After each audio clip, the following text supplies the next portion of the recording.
ஆடி வந்த கோல் என் செய்யும் கொடுங்கூற்று என் செய்யும் குமரேசர் இரு தாளும் சிலம்பும் சதங்கையும் தண்டையும் சண்முகம் தோளும் கடம்பும் எனக்கு முன்னே வந்து தோன்றினேன். ஓம் அனுமந்தாய வித்மகே வாயுபுத்திராய தீமகே தந்தனோ மாருதி பிரச்சோதியா பட்டீஸ்வரம் ஸ்ரீ விஸ்வதுர்கையே போற்றி. உலகெங்கிலும் வாழ்ந்து கொண்டிருக்கும் நேயர்களுக்கு டாக்டர் சைதை ராஜாவின் அன்பான வணக்கங்கள். நாம் இப்பொழுது இந்த எபிசோட்ல விஸ்வாவச ஆண்டு தமிழ் மாதம் ஐப்பசி மாத ராசி பலன்களை பார்க்க போகிறோம். முதல்ல இந்த புது வசந்தம் நேயர்களுக்கு தீப்ஸ் அன்பர்கள் அனைவர்களுக்கும் தீபாவளி நல் வாழ்த்துக்களை தெரிவித்துக் கொள்கிறேன். 18/10/2025 முதல் 16/11/2025 வரைக்கும் மொத்தம் 30 நாள் ஐப்பசி மாதம். இதனுடைய பலன்கள், இந்த ஐப்பசி மாதத்து கிரகங்கள் ஒவ்வொரு ராசிக்கும் எப்பேற்பட்ட பலனை வழங்கப் போகிறது என்பதை பார்க்கலாம் வாங்க. இந்த மாதம் ஒரு முக்கியமான விஷயம் என்னன்னா, குரு கடகத்தில் உச்சமடைகிறார். சஞ்சாரம் சூப்பராக இருக்குது அப்படின்னு சொல்லணும். ஐப்பசி 4ஆம் தேதி சர்வ அமாவாசை திதி, ஐப்பசி 19 பௌர்ணமி திதி வருகிறதுங்க. அந்த உங்களை பொறுத்தவரையிலையும் இந்த கிரகங்களுடைய நிலை ஒவ்வொரு ராசிக்கும் எப்பேற்பட்ட பலனை வழங்கப் போகிறது என்பதை பார்க்க போகிறோம். வாங்க ராசிக்குள் செல்லலாம். துலா ராசி அன்பர்களுக்கு வணக்கம். துலா ராசி காலபுருஷனுக்கு 7வது ராசி. இந்த ஐப்பசி மாத கிரகங்கள் இந்த துலா ராசிக்கு எப்பேற்பட்ட பலனை வழங்கப் போகிறது என்பதை பார்க்கலாம் வாங்க. இதில் என்னென்ன நட்சத்திரங்கள் இருக்குது அப்படின்னு பார்த்தீங்கன்னா, சித்திரை 3, 4 பாதங்கள், சுவாதி, விசாகம் 1, 2, 3 பாதங்கள் உள்ளடக்கியது. ராசிநாதனுடைய நிலை எப்படி இருக்கிறது என்று பார்த்தால், முதல் 17 நாள் ஐப்பசி 17ஆம் தேதி வரைக்கும் சுக்கிரன் கன்னியில் நீச்சம் பெறுகிறார். ஆனால் கன்னியின் அதிபதியான புத பகவான் துலாத்தில் இருக்கிறார். இது சூப்பர். அப்போ அந்த 17 நாளும் சுக்கிரனும் புதனும் பரிவர்த்தனை யோகம் பெறுகிறார்கள். 18ஆம் தேதிக்கு பிறகு எப்படி இருக்குன்னா, சுக்கிரன் துலாத்துக்கு ஆட்சி பீடம் ஏறுகிறார். இப்போ ராசிநாதனுடைய நிலை மிக மிக சிறப்பாக இருப்பதால் இந்த ஐப்பசி மாத கிரகங்கள் இந்த துலா ராசிக்கு அமக்கலமான ஒரு பலனை தரப்போகிறது. பாருங்க, உங்களுக்கு 2க்கும் 7க்கும் ஆதிபத்தியம் பெற்ற செவ்வாய் பகவான் துலாத்தில் 10 நாள் இருக்கார். அதுக்கப்புறம் 20 நாள் செவ்வாய் விருச்சிகத்தில் ஆட்சி பீடம் ஏறி குரு பார்வையில் இருக்கிறார். அப்போ 2க்கும் 7க்கும் உடையவன் நல்ல நிலையில் இருப்பது மட்டுமல்ல, ஆட்சி நிலையில் இருப்பது மட்டுமல்ல, குரு பார்வையில் இருப்பது இன்னும் சிறப்பு. அடுத்தது பார்த்தீங்கன்னு சொன்னால், உங்களுக்கு 5ல் ராகு இருக்கு, சில மைனஸ் இருக்குங்க. பூர்வீகத்தில் ஏதாவது பிரச்சனைகள் வரும், பிள்ளைகளுக்கு இடர்பாடுகள் வரும். மற்றபடி 6ல் சனி பகவான் பக்ரகதியில் இருந்தாலும் குரு பார்வையில் இருப்பது விபரீத ராஜயோகம் அப்படின்னு சொல்லக்கூடிய ஒரு நிலை. சனி பகவான் நல்ல பலனையே வாரி வழங்கக்கூடிய நிலை.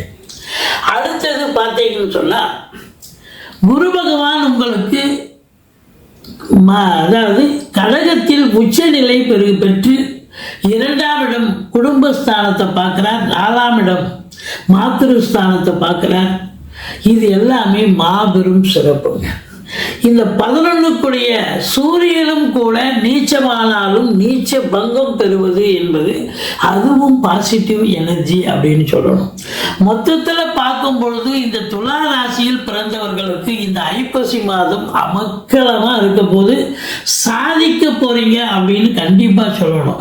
கிரகங்கள் கையில் தாங்க எல்லாமே இருக்கு. நம்ம கையில் என்னங்க இருக்கு? காலம் கிரகங்கள் கையில். அப்போ பாருங்க, ராசிநாதன் ஆட்சி நிலை பெறுவதால் கௌரவம், புகழ், அந்தஸ்து, செல்வம், செல்வாக்கு, தன்னம்பிக்கை ஏற்படும்.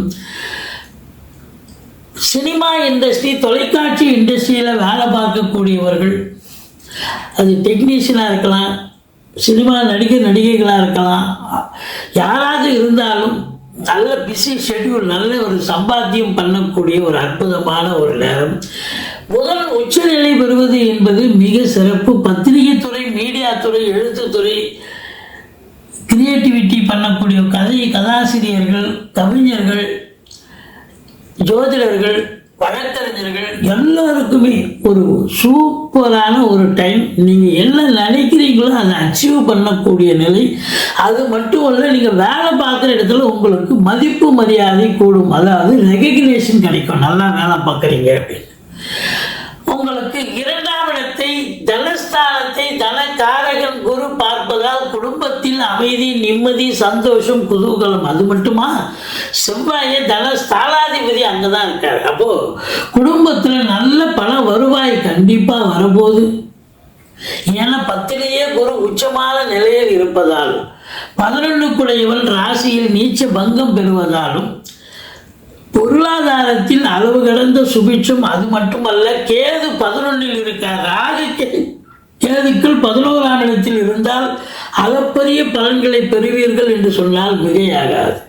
பாருங்க, எதுவும் நெகட்டிவே கிடையாது, எல்லாம் பாசிட்டிவ் எனர்ஜியாகவே இருக்கு. மற்றபடி கொடுக்கல் வாங்கல் சிறப்பாக செய்யலாம். ஃபைனான்ஸையே தொழிலாக செய்யக்கூடியவர்களுக்கு அற்புதமான ஒரு நேரம். குடும்பத்தில் அமைதி, நிம்மதி. அதாவது வீட்டிற்கு வரக்கூடிய விருந்தாளிகளாலும் நட்பு வட்டாரங்களாலும் வீடே கலக்கட்டும் அப்படின்னு சொல்லலாம். பணம் பல வகையில் வரப்போகிறது. தொழில், உத்தியோகம் மட்டுமல்ல, பல ரீதியில் உங்களுக்கு பணம் வருகிறது என்று சொன்னால் அப்போ அதை செலவு பண்ணக்கூடிய ஒரு நிலை கண்டிப்பாக ஏற்படும். 4ஆம் இடத்தை குரு பார்க்கிறார். வீடு வாங்க, வீடு கட்ட, ஃப்ளாட்டு வாங்க, காலி மனம் வாங்க, ஏதாவது பூமி சம்பந்தப்பட்ட விஷயங்கள் நிச்சயமாக எடுத்து செய்வீங்க.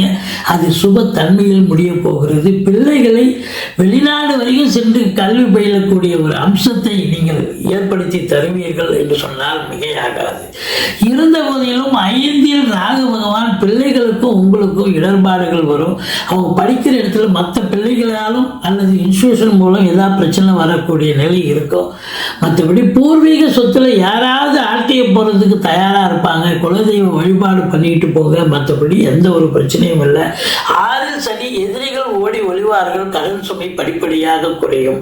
மற்றபடி 8ஆம் இடத்தை சனி பார்ப்பதால் உங்களுக்கு ஏதாவது டிராவலிங் பண்ணும் பொழுது எச்சரிக்கையாக உங்கள் உடைமைகளை எடுத்து செல்லுங்கள். அல்லது உங்கள் உடைமைகள் திருட்டு நீங்களே தவற விடலாம், அல்லது திருடு போவதற்கான வாய்ப்பு சாத்தியக்கூறுகளும் இருக்கிறது. மற்றபடி தொழிலில் நீங்கள் ஒரு உன்னதமான ஒரு நிலையை அடைய போகிறீர்கள். நல்ல சம்பாத்தியத்தை பார்க்க போகிறீர்கள். இதனால் வரைக்கும் இல்லாத அளவுக்கு இப்போ பொருளாதாரத்தில் நல்ல ஒரு சுபீட்சம். ஏன்னா தனக்காரகன் தனஸ்தானத்தை பார்க்கிறார்கள். பல வரவும் வருது. குடும்பத்தில் அப்படி ஒரு சந்தோஷம் அப்படின்னு சொன்னால் 7 ஏழை பார்க்கிறார். ஆட்சி பீடத்தில் இருக்கிறார். வாழ்க்கை துணை அல்லது மனைவியால் யோக பாக்கியங்கள். மற்றபடி உங்களுக்கு நண்பர்களால் ஆதாயம், கூட்டு தொழில் சிறந்து விளங்கும். மற்றபடி சினிமா இண்டஸ்ட்ரி, தொலைக்காட்சி இண்டஸ்ட்ரி, பத்திரிகை துறை, மீடியா துறை, எழுத்துத்துறை, அரசாங்கத்தில் உயர் பதவியில் இருப்பவர்கள், கடைநிலை ஊழியர்கள், தனியார் துறையில் வேலை பார்க்கக்கூடிய அன்பர்கள், நீதித்துறையில் பணியாற்றுபவர்கள், ஆலய திருப்பணிகள் செய்யக்கூடியவர்கள், ஆலயங்களில் அதாவது வேலை பார்க்கக்கூடியவர்கள், அத்துணை பேர்களுக்கும் அற்புதமான காலகட்டம். இந்த ஐப்பசி 20, 21, 22 சந்திராஷ்டம நாட்கள் வர இருப்பதால் எச்சரிக்கையோடு இருந்து கொள்ளுங்கள். மற்றபடி இந்த துலா ராசி அன்பர்களுக்கு சூப்பரான ஒரு மாதம். நினைச்சதை சாதிக்க போறீங்க. ஏன்னா 3 உச்ச நிலை வருகிறார். நினைத்தது மட்டுமல்ல, நினைக்காத காரியங்கள் கூட கைகூடி வரப்போகிறது. நீங்கள் வணங்க வேண்டிய தெய்வம் பட்டீஸ்வரம், விஷ்ணு, துர்க்கையை வழிபாடு செய்யுங்கள். வாழ்க்கை வளமோடும் நலமோடும் அமைய போகிறது. நன்றி. வாழ்க வளமுடன்.